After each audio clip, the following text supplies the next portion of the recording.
শেখ হাসিনার বাংলাদেশ ক্ষুধা হবে নিরুদ্দেশ।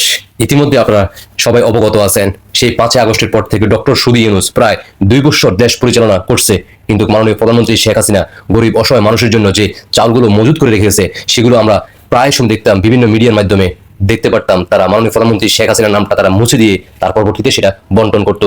আর সাধারণ মানুষ জনগণ তখন দেখা তারা ক্ষুব্ধ এবং কি প্রতিবাদে গর্জে উঠছিল জয় বাংলা স্লোগানে।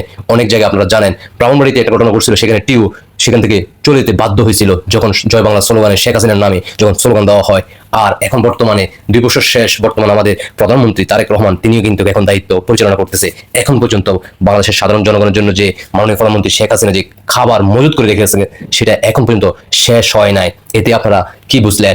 মাননীয় প্রধানমন্ত্রী শেখ হাসিনা বারবার বাংলাদেশের সাধারণ জনগণদেরকে বলছিল 2 বছরের জন্য প্লাস খাদ্য মজুত করে রেখে গেছে, আর সেটা আপনারা অলরেডি বাস্তবে সেটা দেখতে আছেন। এখন পর্যন্ত সেই খাবার এখনো বন্টন হচ্ছে। চাল থেকে শুরু করে নিত্য প্রয়োজনীয় জিনিস যেটা বাংলার সাধারণ জনগণদের জন্য তিনি বারবার সবসময় তিনি বলতেন যে খাদ্য মজুদ আছে, আপনারা চিন্তিত হবেন না, আমরা সেভাবে দেশ পরিচালনা করতেছি। আজকে সেটাই বাস্তব দেখতে পারলে দেখতে থাকুন, আর সর্বোচ্চ শেয়ার করে বাংলার মানুষদেরকে অবশ্যই দেখার সুযোগ করে দিবেন। প্রত্যেকটা জয় বাংলার সৈনিক ভাই বন্ধু দৃষ্টি আকর্ষণ করবো, দেশে প্রবাসী যেখানে থাকুন না কেন প্রচারণার দায়িত্ব আপনাদের, কারণ বাংলাদেশে মিডিয়া এগুলো এখন আর প্রচার হয় না। দেখতে থাকুন।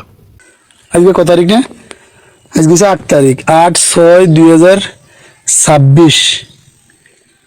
এখনো কি ওই যে আপনার শেখ হাসিনার বাংলাদেশ ক্ষুধা হবে নিরুদ্দেশ এখনো চালের বস্তার গায়ে লেখা আছে। এটা আজকের কেন ভাই? বিজলি গার্ডের চাল দিছে। হাই রে খোদা, এখনো সেই ফ্যাসিস্টের স্বৈরাচারের চাল আমরা খাদ্য। কি দেখলেন তো? এভাবে কিন্তু সারা বাংলাদেশের প্রত্যেকটা সেক্টরে কিন্তু মাননীয় প্রধানমন্ত্রী শেখ হাসিনা যেখানে হাত দিছে সেখানে কোনো ধরনের দুর্নীতি করার সাহস কেউ দেখাতে পারে নাই। আর এভাবে কিন্তু বিগত 16-17 বছর বাংলার সাধারণ জনগণ, আমরা যারা সাধারণ জনগণ তারা কিন্তু খুব ভালোই ছিলাম। কিন্তু কথা হচ্ছে, দীর্ঘ 16-17 বছর যখন দেশ পরিচালনা করা হয়েছিল তখন কিছু মানুষ বিগত দিনের যে দুঃখ তারা জীবনযাপন করছিল সেটা তারা ভুলে গেছে, কারণ সুখে ছিল, আর সুখ পাওয়ার কারণে তারা দুঃখের কথা ভুলে গেছে।